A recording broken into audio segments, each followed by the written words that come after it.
नमस्कार दोस्तों, आप सबका अखिलेश एजुकेशन जौनपुर में स्वागत है। आज हम आप लोगों को जंतु विज्ञान में एनिमल सेल के बारे में सचित्र वर्णन करेंगे। तो आइए इसको देखते हैं। Cell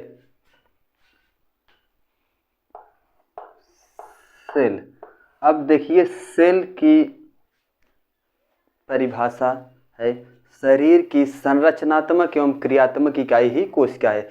cell is the structural and functional unit of the body. Structural and functional, शरीर की संरचनात्मक एवं क्रियात्मक इकाई, क्रियात्मक संरचनात्मक, शरीर की क्रियात्मक एवं संरचनात्मक इकाई ही कोशिका है। तो अब देखिए, सेल की खोज सर्वप्रथम रॉबर्ट हुक नामक वैज्ञानिक ने सन 1665 ईस्वी में मृत कोशिका में इसकी खोज किया। 1665 ईस्वी में मृत कोशिका में इसकी खोज किया। किसने? रॉबर्ट हुक नामक वैज्ञानिक ने। उसके बाद जीवित कोशिका की खोज एंटोनी वान ल्यूवेनहॉक ने किया। एंटोनी वान ल्यूवेनहॉक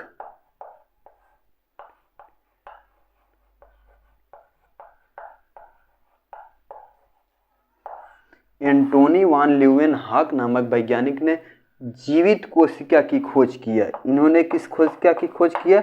जीवित कोशिका की खोज किया। लेकिन रॉबर्ट हुक नामक वैज्ञानिक ने मृत कोशिका की खोज किया था। अब देखिए, जो कोशिका है, प्रत्येक जीव की उत्पत्ति एक कोशिका से होती है। कोई भी जीव होता है उसकी उत्पत्ति एक कोशिका से होती है। यही एक कोशिका का ये चित्र है, जिसमें प्रत्येक कोशिका में पाया जाएगा माइटोकॉन्ड्रिया पाया जाएगा, लाइसोसोम पाया जाएगा, रेटिकुलम पाया जाएगा, एंडोप्लाज्मिक रेटिकुलम पाया जाएगा। इस पर ये सदृश संरचनाएं जो हैं ये राइबोसोम हैं, और केंद्रक पाया जाएगा, फिर केंद्रक द्रव्य पाया जाएगा, ये क्रोमैटिन है, लाइसोसोम। फिर ये जो परिधि जैसी संरचना है ये है प्लाज्मा मेम्ब्रेन, और ये खाली सदृश संरचनाएं इसे कहते हैं वैक्यूल।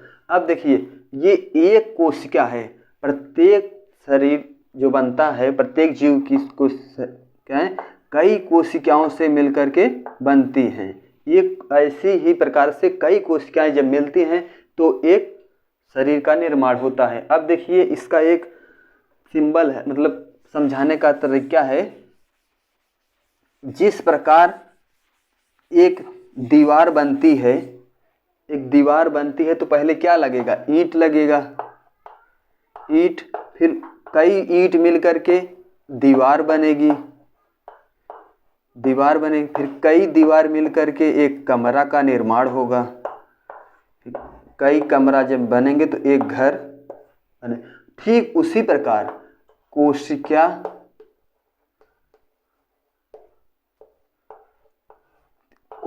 जब कई कोशिकाएं मिलेंगे तो एक ऊतक बनेगा। कई कोशिकाएं मिलेंगे तो एक ऊतक बनेगा, और फिर कई ऊतक मिलकर के एक अंग का निर्माण करते हैं। कई अंग आपस में जुड़ करके शरीर का निर्माण करते हैं। तो इसी प्रकार देखिए, जब कई कोशिकाएं मिलती हैं तो एक ऊतक का निर्माण होता है, जिसे इंग्लिश में कहते हैं टिश्यू। उसके बाद कई ऊतक मिलकर के एक अंग का निर्माण करते हैं, फिर कई अंग मिलकर के एक शरीर का निर्माण करते हैं। इसी प्रकार है ये सेल की स्ट्रक्चर है। अब इसका हम लोग विस्तृत वर्णन करेंगे। तो इसका देखिए, पहले है प्लाज्मा मेम्ब्रेन। प्लाज्मा मेम्ब्रेन, ऊपर देखिए लिखा गया है प्लाज्मा मेम्ब्रेन।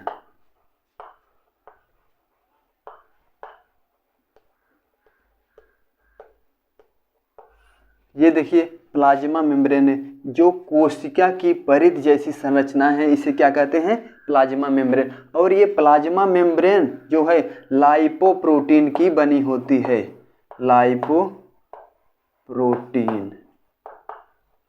लाइपोप्रोटीन की बनी होती है। और प्लाज्मा मेम्ब्रेन एक सेलेक्टिव परमिएबल, मतलब ये जैसा आकार जहाँ पर मिलेगा उस आकार की ये संरचनाएं हो जाती हैं। जिसे कहीं पर ये कोई आधार से लगेगी तो उसी आधार की सदृश संरचना बना लेंगे। सीधा आधार रहेगा सीधा संरचना हो जाएगी, अगर टेढ़ा आधार रहेगा तो उसका उस प्रकार की संरचना बना। इसमें लाइपोप्रोटीन नामक एंजाइम पाया जाता है। उसके बाद है साइटोप्लाज्म।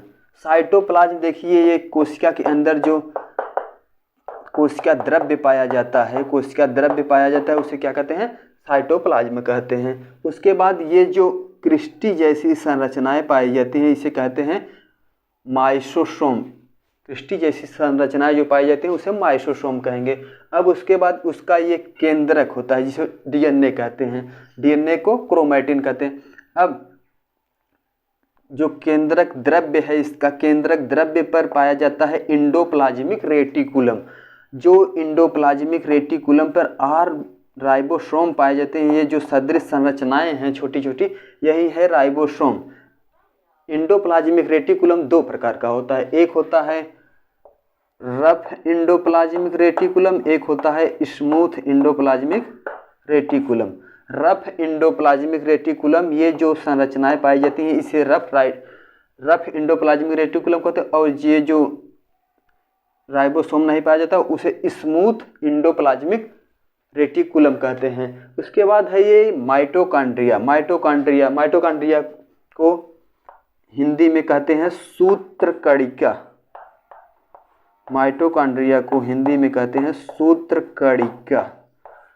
माइटोकॉन्ड्रिया की खोज आर अल्टमान नामक वैज्ञानिक ने किया था। माइटोकॉन्ड्रिया को power house of the cell कहते हैं। माइटोकॉन्ड्रिया में एक क्रेब्स चक्र पाया जाता है, जो माइटोकॉन्ड्रिया की ये क्रिस्टी अंगुली नुमा जो संरचनाएं होती हैं, इसी में ये क्रेब्स चक्र की प्रक्रिया संपन्न होती है। अब देखिए, ये वैक्यूल पाया जाता है कोशिकाओं में। हमारे शरीर में 65% पानी होता है, जल होता है, जो कहाँ पर रहता है? 65% जल इन्हीं कोशिकाओं के वैक्यूल्स में जल पाया जाता है। 65% जल शरीर में पाया जाता है। अब उसके बाद देखिए, अधिकांश कोशिकाओं की जो उसका आकार होता है 0.5 माइक्रोन से 20 माइक्रोन तक व्यास की होती हैं। अब देखिए, 1 माइक्रोन बराबर कितना होता है? 0.5 माइक्रोन से 20 माइक्रोन तक होती हैं। अब 1 माइक्रोन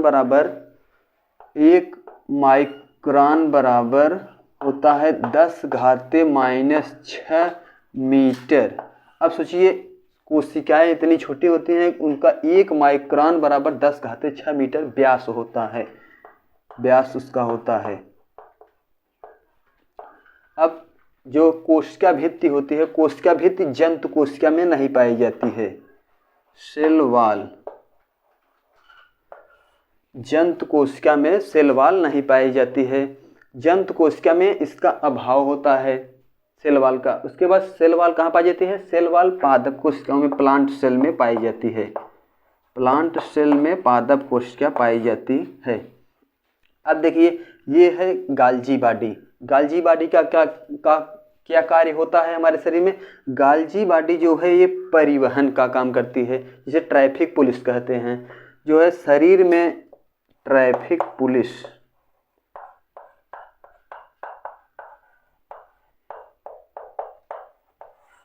गाल्जी बॉडी को ट्रैफिक पुलिस, क्योंकि शरीर में जहाँ पर जिस अंग को कमजोरी महसूस होती है या जो अंग थकान में आ जाता है, तो ये गाल्जी बॉडी वहाँ पर ऊर्जा का परिवहन करती है, तो इसलिए इसे ट्रैफिक पुलिस कहते हैं। उसके बाद ये जो लाइसोसोम है, लाइसोसोम को आत्महत्या की थैली कहा जाता है। जब कहीं हमें आपको घाव लगता है तो ये लाइसोसोम जो होता है, वहाँ पर जो मृत कोशिकाएं हो जाती हैं उसको नष्ट करके पुनः जीवित कोशिकाओं को निर्माण करता है, ये लाइसोसोम होता है। उसके बाद ये सेंट्रोसोम जो है, सेंट्रोसोम का कार्य होता है कि जो कोशिकाएं मृत हो जाती हैं उनका पुनर्निर्माण करने के लिए ये सेंट्रोसोम उसका विभाजन करता है। अब देखिए, एक इंटरेस्टिंग फैक्ट है कि सेंट्रोसोम सबसे ज़्यादा कहाँ पर विभाजन करता है? सेंट्रोसोम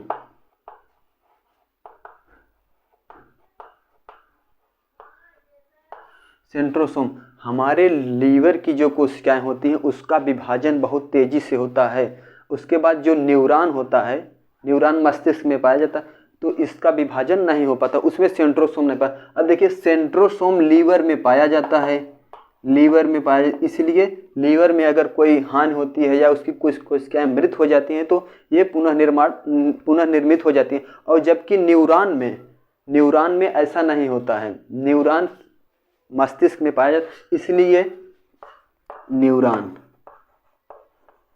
न्यूरॉन में जब घाव लगता है या कोशिकाओं की टूट फूट होती है तो सेल विभाजन नहीं हो पाता है, इसलिए न्यूरॉन या मस्तिष्क का घाव जल्दी ठीक नहीं होता। तो जो ट्रैफिक बाइक चलाते समय इसलिए हेलमेट का यूज किया जाता है ताकि मस्तिष्क में घाव न लगे। और मस्तिष्क में जब घाव लग जाता है तो न्यूरॉन जो होता है उसकी कोशिकाओं में सेंट्रोसोम नहीं पाया जाता है, इसलिए वहाँ पर कोशिकाओं का पुनर्निर्माण नहीं हो पाता है, इसलिए घाव जल्दी ठीक नहीं होता है। और बाकी जगहों पर कोशिकाओं का विभाजन हो जाएगा, जो मृत कोशिकाएं रहेंगी वो हट जाएंगी, नष्ट हो जाएंगी लाइसोसोम के द्वारा, और नई कोशिकाओं का निर्माण होता रहेगा सेंट्रोसोम के द्वारा।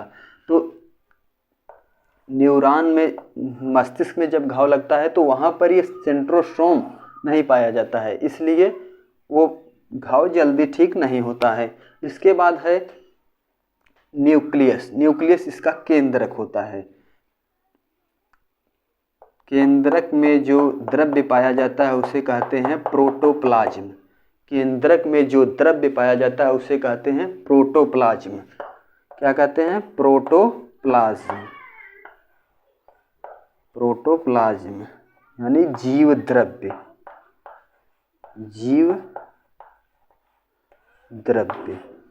प्रोटोप्लाज्म जीव द्रव्य को एक वैज्ञानिक हैं पुरकिंजे, उनका नाम है, जीव द्रव्य को जीवन का भौतिक आधार कहा है। जीव द्रव्य को जीवन का भौतिक आधार कहा है। भौतिक आधार इसलिए कहा है क्योंकि जीव द्रव्य ही निर्धारित करता है शरीर की क्रियात्मक एवं संरचनात्मक इकाई को ही जीव द्रव्य निर्धारित। जीव द्रव्य में ये जो केंद्रक है इसमें सर्वाधिक मात्रा में कौन सा तत्व पाया जाता है? Oxygen, O2। सर्वाधिक मात्रा में ऑक्सीजन पाया जाता है। उसके बाद है कोशिका द्रव्य, जो बाहर का भाग है। जीव द्रव्य कोशिका केंद्रक के अंदर का भाग हो जाता है, उसके बाद कोशिका द्रव्य हो जाता है। जीव द्रव्य का वह भाग जो केंद्रक के बाहर, उसके बाद कोशिका कला के अंदर, सेल मेम्ब्रेन के अंदर पाया जाता है, वही क्या कहलाता है? साइटोप्लाज्म या कोशिका द्रव्य कहलाता है। जीव द्रव्य का वह भाग जो केंद्रक के बाहर और कोशिका सेल मेम्ब्रेन के, केंद्रक द्रव्य के बाहर और सेल मेम्ब्रेन कोशिका द्रव्य के अंदर की संरचना साइटोप्लाज्म कहलाती है। अब देखिए जो है सबसे छोटी कोशिका किसकी होती है? माइकोप्लाज्मा।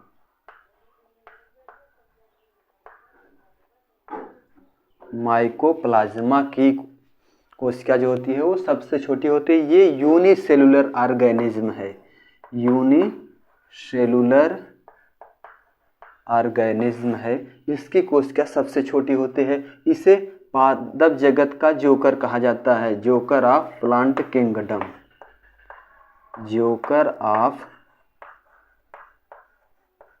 Plant kingdom.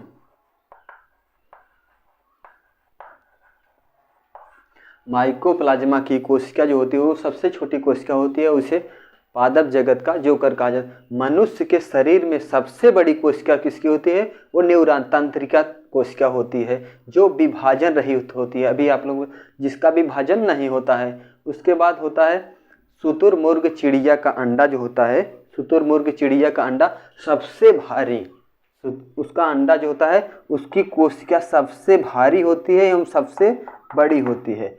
सबसे छोटी कोशिका जो होती है वो माइकोप्लाज्मा की होती है। उसके बाद सबसे बड़ी कोशिका जो होती है वो शुतुरमुर्ग की होती है। उसके बाद है इसका लाइसोसोम की खोज डी डुवे नामक वैज्ञानिक ने किया था। लाइसोसोम को आत्महत्या की थैली कहा जाता है। इसमें लाइसोसोम में जल अपघटक एंजाइम पाया जाता है। जल अपघटक एंजाइम, जिसे क्या कहते हैं, हाइड्रोलिटिक एंजाइम कहते हैं। जीव जल अपघटक एंजाइम, हाइड्रोलिटिक एंजाइम पाया जाता है। हाइड्रोलिटिक एंजाइम,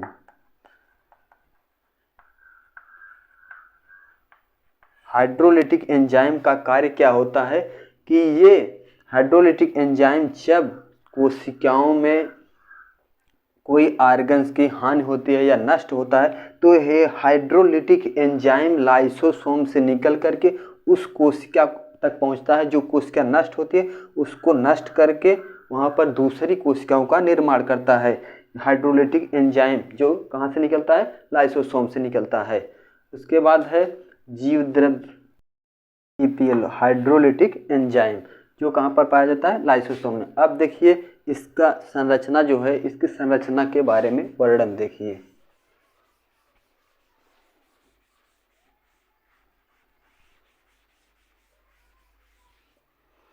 देखिए इसका जो है ये इंडोप्लाज्मिक रेटिकुलम दो प्रकार से होता है। पहला है SER और दूसरा होता है RER। SER मतलब स्मूथ इंडोप्लाज्मिक रेटिकुलम और RER मतलब रफ इंडोप्लाज्मिक रेटिकुलम। स्मूथ वाले मतलब जिसमें कि राइबोसोम नहीं पाया जाता है, और RER रफ इंडोप्लाज्मिक रेटिकुलम जिसमें राइबोसोम पाया जाता है। और राइबोसोम कौन पाया जाता है, 80S प्रकार का राइबोसोम पाया जाता है, 80S। अब देखिए ये जो यस है, यस कहाँ से लिया गया, यस का गुणांक होता है coefficient segmentation coefficient,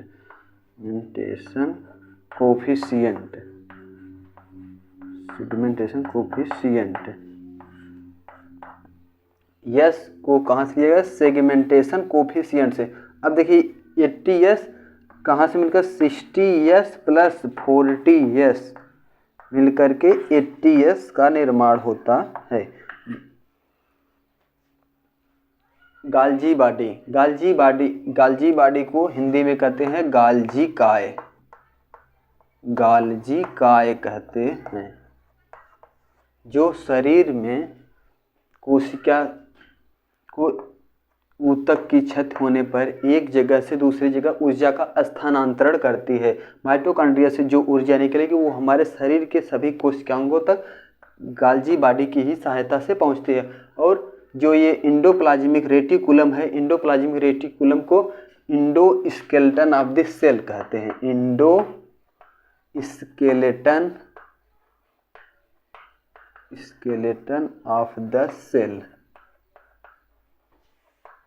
Indo skeleton of the cell, यानी कि शरीर के अंदर की कोशिका कंकाल जो होता है वो क्या होता है, इंडोप्लाज्मिक रेटिकुलम शरीर के अंदर की कोशिकाओं का कंकाल कहा जाता है।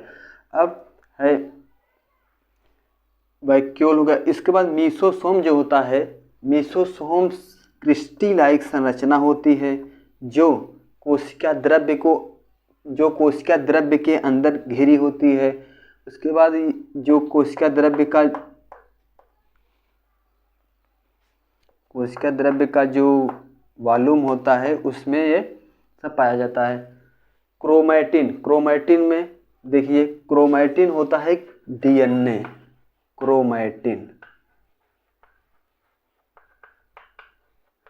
क्रोमैटिन में DNA और क्या पाया जाता है, DNA या RNA। लेकिन जंतु कोशिका में केवल क्या पाया जाता है, DNA, RNA नहीं पाया जाता है। ठीक है। अब देखिए जो DNA होता है, DNA में 80% जल पाया जाता है, 10% प्रोटीन पाया जाता है, प्रोटीन, और 10% अदर न्यूट्रिएंट पाए जाते हैं।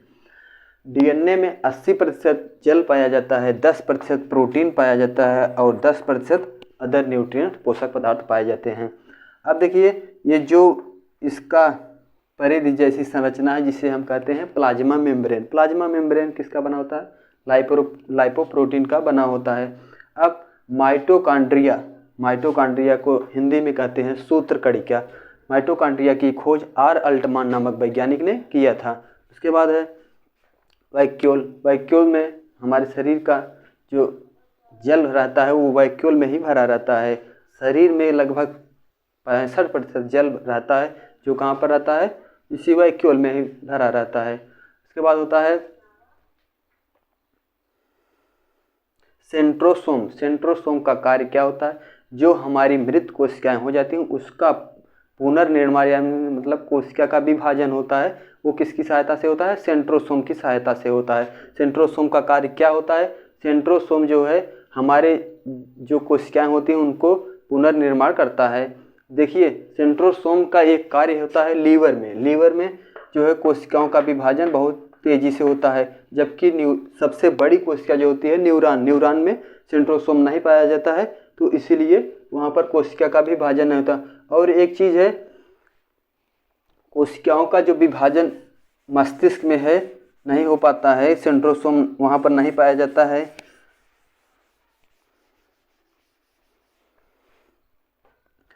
देखिए सेंट्रोसोम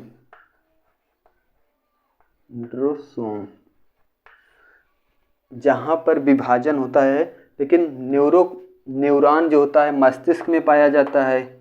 न्यूरॉन मस्तिष्क में पाया जाता है, यहाँ पर सेंट्रोसोम नहीं पाया जाता है। लेकिन जब कैंसर कोशिकाएं होती हैं उसमें सेंट्रोसोम का विभाजन हो जाता है, तो किसी कोशिका में जब सेंट्रोसोम का विभाजन हो जाता है तो कैंसर कोशिकाओं का निर्माण होता है। लेकिन न्यूरॉन, इसमें भी एक ब्रेन ट्यूमर पाया जाता है, तो ये कैसे होता है, न्यूरॉन में जो है 10% सेंट्रोसोम पाया जाता है, 90% सेंट्रोसोम नहीं पाया जाता है, लेकिन 10% सेंट्रोसोम पाया जाता है। 10%, यही जो 10% कोशिकाएं होती हैं वही विभाजन करके ब्रेन ट्यूमर का, अनियमित जब विभाजन हो जाता है तो ब्रेन ट्यूमर का रूप धारण कर लेती हैं सेंट्रोसोम।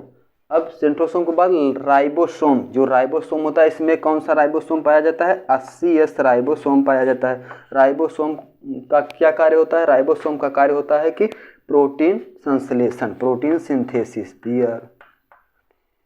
प्रोटीन सिंथेसिस का कार्य,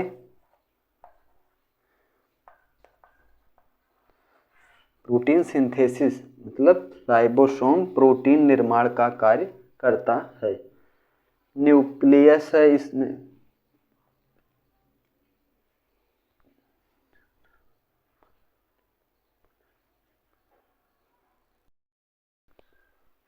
देखिए अब है माइटोकॉन्ड्रिया, जो हम आप लोगों को बताए, इसका एक रिवीजन कीजिए। माइटोकॉन्ड्रिया का क्या कार्य होता है। माइटोकॉन्ड्रिया जिसे हिंदी में कहते हैं सूत्रकणिका,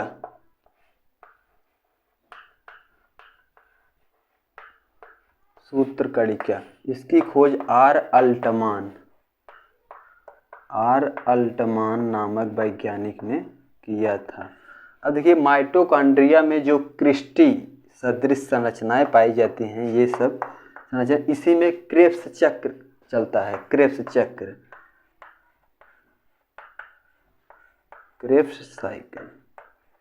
साइकिल चलती है, जिसमें 38 ATP ऊर्जा बनती है। 38 ATP जो श्वसन में यूज किया जाता है। माइटोकॉन्ड्रिया के मैट्रिक्स में क्रेब्स चक्र की प्रक्रिया चलती है, जिसमें 38 ATP ऊर्जा बनती है। उसके बाद है वैक्यूल का कार्य। देखिए वैक्यूल के बारे में हम लोग पढ़े ही हैं। उसके बाद सेंट्रोसोम, फिर लाइसोसोम के बारे में पढ़ा गया। इसमें 38 ATP ऊर्जा बनती है। तो दोस्तों अगर हमारा वीडियो आप सबको अच्छा लगा हो तो इसे लाइक करिएगा, शेयर करिएगा। तब तक के लिए नमस्कार, धन्यवाद दोस्तों।